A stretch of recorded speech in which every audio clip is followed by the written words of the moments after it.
विजय सिन्हा जी अगर ये सर्टिफिकेट देने लगे भ्रष्टाचार का, तो गिरिराज सिंह को सर्टिफिकेट क्यों नहीं दे रहे हैं? कि जैसे जैसे 2024 के चुनाव नज़दीक आ रहे हैं, वैसे पॉलिटिकल खतरा जहां भारतीय जनता पार्टी को है, उन नेताओं पर, उन पार्टी के नेताओं पर हमला करा रही है। अब उपेंद्र कुशवाहा जी कहाँ कहाँ बदलते रहते हैं और क्या क्या बोलते रहते हैं, इस पर अगर हम लोग नोटिस करने लगे तो ये तो बड़ा दुखद बात होगा। नमस्कार, एक न्यूज़ 24 देख रहे हैं आप और मैं हूं आपके साथ अविनाश। बिहार के उप मुख्यमंत्री तेजस्वी यादव का आज ईडी के समक्ष जांच हुई और लगातार जांच जो है चल रहा है। इससे पहले सीबीआई के द्वारा जांच किया गया था, करीबन 7-8 घंटे तक सीबीआई ने जांच की थी और आज ईडी के समक्ष पेशी भी है और दिल्ली में तेजस्वी यादव है। हमारे साथ राजद के एमएलसी रामबली सिंह चंद्रवंशी है। तेजस्वी यादव आज ईडी के समक्ष पेश है और लगातार जो है ईडी उन पे जांच कर रही है, पूछ पड़ताल कर रही है। कैसे देख रहे हैं? देखिए, पूरा बिहार और पूरा देश देख रहा है कि जैसे जैसे 2024 के चुनाव नज़दीक आ रहे हैं, वैसे पॉलिटिकल खतरा जहां भारतीय जनता पार्टी को है, उन नेताओं पर, उन पार्टी के नेताओं पर हमला करा रही है। और जैसे ही चुनाव ख़त्म हो जाएगा, सारे जो आरोप हैं, सारे पूछताछ सब खत्म हो जाएंगे।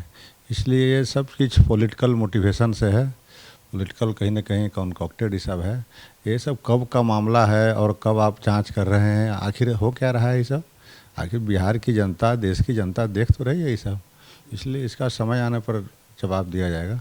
जमीन के बदले नौकरी देना, जिस तरीके से वो लैंड फॉर जॉब स्कैम था, उसी के मामले में बीते दिनों भी सीबीआई की जांच हुई थी। अब विपक्ष में जो हैं और भाजपा के जो नेता हैं विजय कुमार सिन्हा, वो कह रहे हैं कि भ्रष्टाचारी लोग बचेंगे नहीं, हिम्मत है तो सामने आके बात रखे।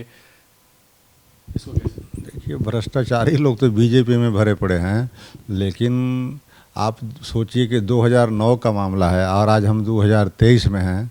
इतने दिनों से आपकी सरकार भी बहुत पहले रही है, तो आप कर क्या रहे थे? तो ये कहीं ना कहीं राजनीतिक हथकंडा है। सिन्हा कह रहे हैं कि समाजवादी का चोला पहनकर घूमते हैं, लेकिन उसको उघाड़ दिया जाएगा। जो लोग भ्रष्टाचारी हैं वो बच सकते नहीं। विजय सिन्हा जी अगर ये सर्टिफिकेट देने लगे भ्रष्टाचार का, तो गिरिराज सिंह को सर्टिफिकेट क्यों नहीं दे रहे हैं? और भी जो उनके मंत्री जो लोग हैं, कारनामे दिखा रहे हैं, आज अडानी और अंबानी के हाथों में देश बेच दिया, तो उस सब पर सर्टिफिकेट क्यों नहीं दे रहे हैं? इसलिए ये सब बात विजय सिन्हा जी हों या कोई जो हों, ये अपना पॉलिटिकल बात बोल रहे हैं, कहीं से इसमें सत्यता नहीं है। इन सब चीज़ों को आरोप पे बुनियाद है। नीतीश कुमार आज दिल्ली रवाना हुए हैं, विपक्ष को एकजुट करने की बात कर रहे हैं। कांग्रेस के जो राष्ट्रीय अध्यक्ष हैं मल्लिकार्जुन खड़गे, उनसे बात करेंगे और दिल्ली में जा रहे हैं। अब तो इस पे आरएलजेडी के जो राष्ट्रीय अध्यक्ष हैं उपेंद्र कुशवाहा कह रहे हैं कि दिल्ली आते जाते रहते हैं, हवाबाजी है, कुछ होगा नहीं, विपक्ष क्या एकजुट होगा। और भाजपा के लोग भी कह रहे हैं विपक्ष क्या एकजुट होगा। देखिए, आरएलजेडी तो पर हम प्रतिक्रिया नहीं दे सकते कि वो अलग पार्टी है, उनका अभी तो शुरुआत ही हुई है, वजूद ही नहीं है। लेकिन जनता दल यू या जो यहाँ पर राष्ट्रीय जनता दल है, तो ये तो सब पार्टियों का, 7 पार्टियों का महागठबंधन है।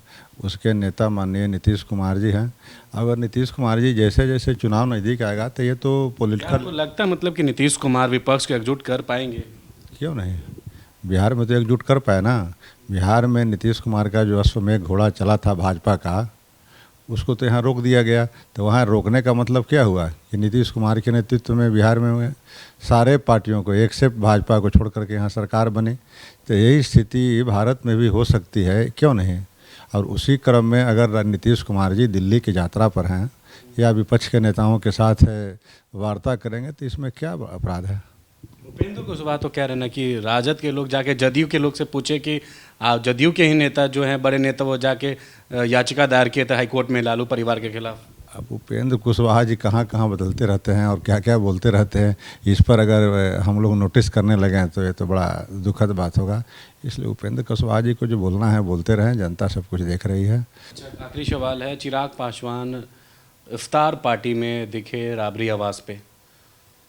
जदयू के नेता हैं केसी त्यागी कह रहे हैं कि चिराग पासवान को ऑफर भी दे रहे हैं महागठबंधन में आने के लिए, कि इस चीज़ को कैसे देख रहे हैं कि अब चिराग पासवान भी महागठबंधन में भाग होंगे? देखिए, इफ्तार पार्टी से राजनीति को नहीं जोड़ना चाहिए। पहली बार हुआ कि भारतीय जनता पार्टी इसका बहिष्कार की, नहीं तो निमंत्रण तो भारतीय जनता पार्टी को भी दिया गया था। जितने पॉलिटिकल पार्टियां हैं सबको इफ्तार में निमंत्रण दिया गया, आमंत्रित किया गया, और जिनसे बना वो लोग आए भी, सिर्फ भारतीय जनता पार्टी को छोड़ करके बाकी सारे दलों के बीजेपी के कोई चेहरा नहीं। तो वही तो मैं कह रहा हूँ कि भारतीय जनता पार्टी ने एक तरह से बहिष्कार किया। तो ऐसे अवसरों पर भारतीय जनता पार्टी इफ्तार पार्टी के बहाने बहिष्कार करना, कहीं ना कहीं भारतीय जनता पार्टी के चाल चरित्र और संस्कार पता चलता है। और बाकी जितने दल थे बिहार के अंदर, वो तो भारतीय जनता पार्टी तो ये कह रही है ना कि बिहार एक तरफ जल रहा है और मुख्यमंत्री और उप मुख्यमंत्री इफ्तार पार्टी कर रहे हैं। रफ्तार पीछे और इफ्तार ये लोग कर रहे हैं। बिहार जल रहा है, इन लोगों को कुछ परवाह नहीं है, इफ्तार इन लोगों को बहुत से मतलब है।